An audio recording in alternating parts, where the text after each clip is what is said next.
I'm thinking we've more or less got our field of candidates. Maybe we could play some nominee bingo before we go to the mailbag. Okay. So I maybe think each of us can give out 3 prizes. So I've got most likely to upset, most likely to disappoint, and biggest MAGA shill. Okay, most likely to upset, most likely to disappoint, and Yes. MAGA shill. Yes. Okay.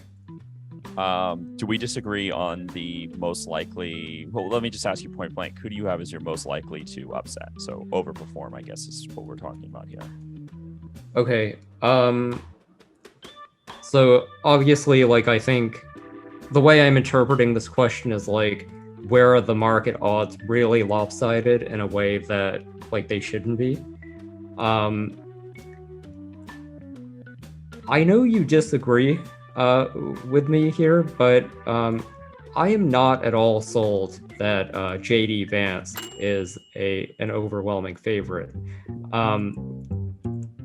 No, okay, so right now, let me just pull up the okay. Right now, the markets are saying he's like roughly a, I don't know, 73-ish% favorite. Yeah. I mean, I started shorting JD, I think around 13%. And even at that time, people were arguing that it's basically a lock. I think that there's no question Ohio's a red state, but it's also like every other state, one with a political culture where individual candidates have name brands, where retail politics matters, et cetera, et cetera. I mean, Tim Ryan is a guy. He's not an incumbent senator, but he's a longtime fixture in Ohio politics. He's someone who has gone out of his way to distinguish himself from national Democrats to the point of challenging Nancy Pelosi for Speaker. I mean, he's running ads on Fox News with very traditional Republican themes. He's an extraordinarily disciplined candidate. I mean, contrast that with J.D. Vance. He's a carpetbagger. He absolutely, I think, would not have won the Republican primary in the absence of the Trump endorsement. And I mean, he's just day after day, he's caught up in gaffes and very weird ones. I mean, notably one here where he's calling on like abused and battered women to stay in marriages, or like of all issues to litigate in the Senate campaign. And on the fundraising side, I haven't quite looked at the numbers, but I think that Ryan is certainly, from what I gather, raising enough money to stay competitive. So I'm not at all sold on JD being an overwhelming favorite. Does it bother you though that Tim Ryan looks like at least 30% of his diet as a kid was paint chips? Well, wouldn't that make him completely in tune with his constituents? Well, I don't know. I mean, it's dark, but like, when have you ever heard Tim Ryan say something where you didn't feel like before and after, like his dad patted him on the back of the head and was like, "You go, son. You're wonderful. Like, we love you. You're so special." Like, that is the type of person that he reads as to me. You sounded like Trump on January 6th just now. Yes, something like that. Okay, so you're most likely to upset, I guess, in this category would be Tim Ryan. So what I mean by that is simply like, at the market prices, if I'm looking for an underdog in the Senate races, I still, at the current prices, like that one. Okay. Hold on. I gotta check market prices before I make this. I'm really torn doing this on the fly.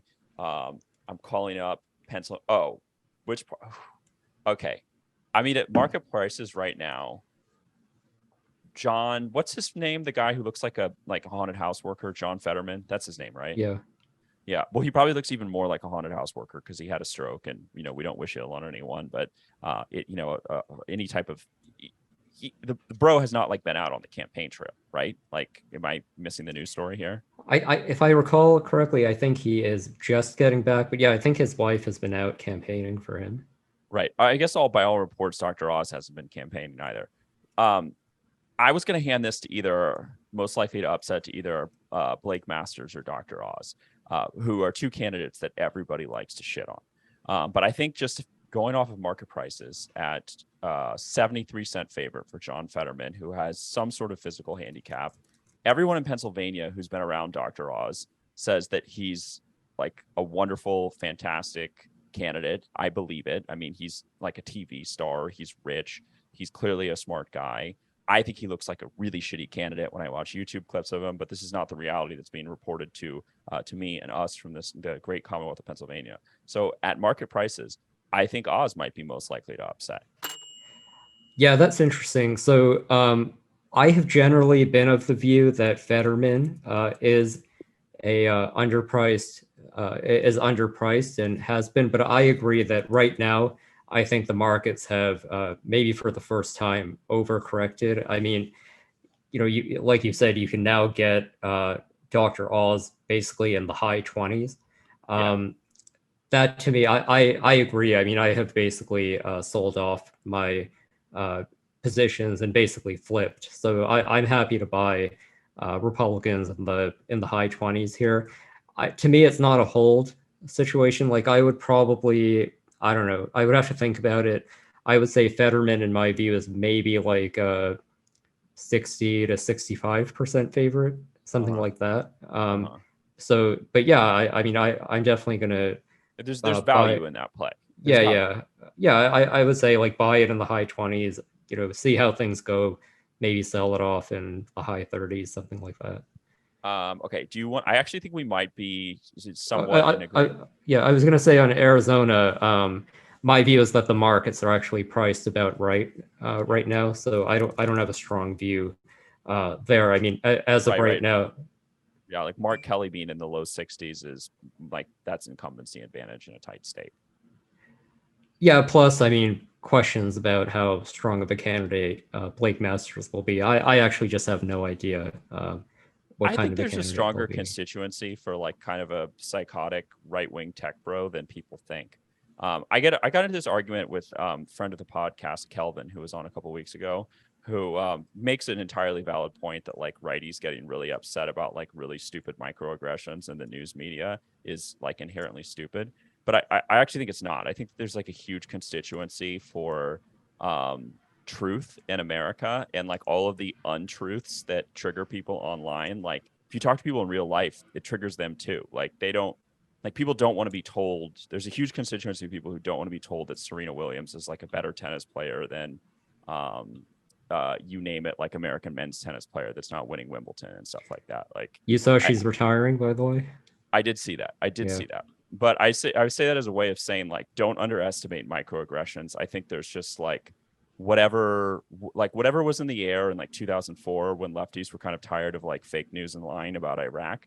I think that like righties are very animated by that for like cultural issues and things like that. And there are a lot of right-wing crazy people in Arizona that, as we know from past podcasts here.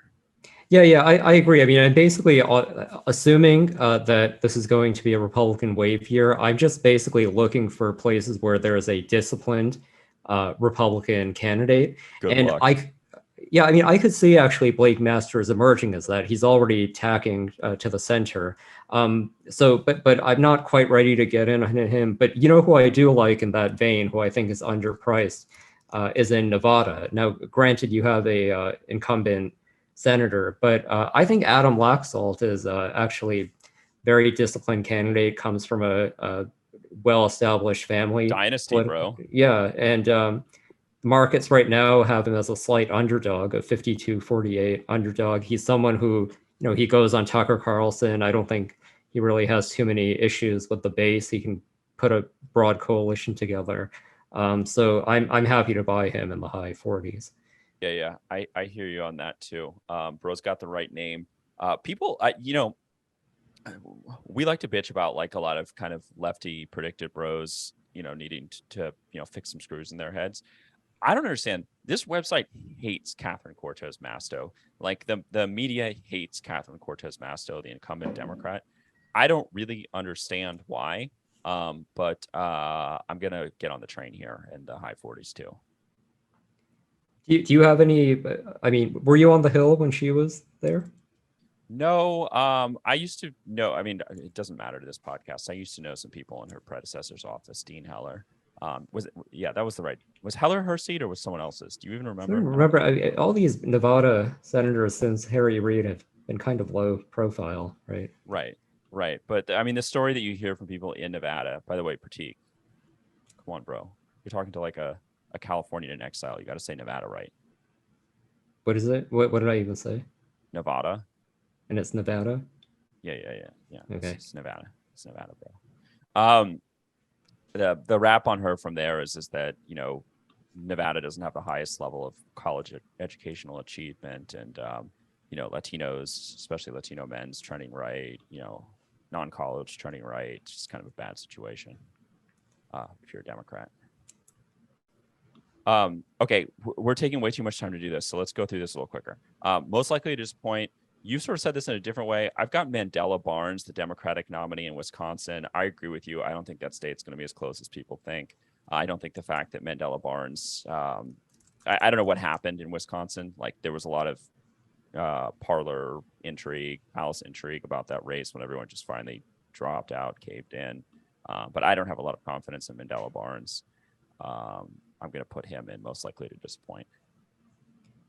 Yeah, I agree. I think Ron Johnson probably should be vulnerable based on his approval ratings. But yeah, I think he's a buy in the low 60s. Okay, biggest MAGA shill.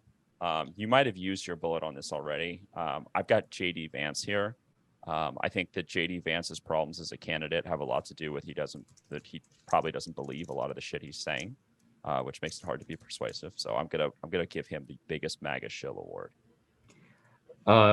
Yeah, I'm gonna say Kari Lake. I mean, she is really just shrill, objectively, right? And then the MAGA variant.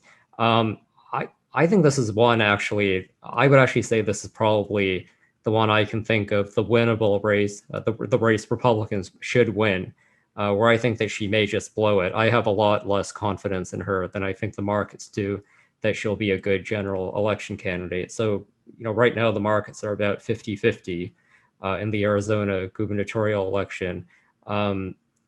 Even though we're in a, you know, Democratic friendly period, I'm still inclined to think buy Democrats around 50-50 and see where that goes. She's so bad. She's like, you know, when you're at a party, you go to a party, maybe your girlfriend or your wife brings it to you. You're sort of like vaguely familiar with the people who are hosting it, and you've got like your like bottle of $20 red wine in your hand to be polite.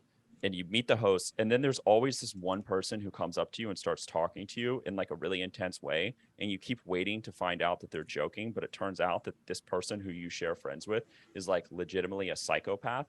Like, that is who Kari Lake is to me. She is that person. Yeah, I mean, it's been a while, I'm forgetting, but I think her margin in the Senate primary, or sorry, the Republican primary was closer to than people thought. So yeah, I think she's weak.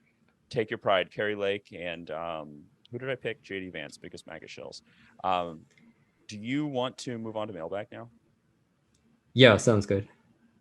Do you want to prime this? Just sort of your project. Yeah, well,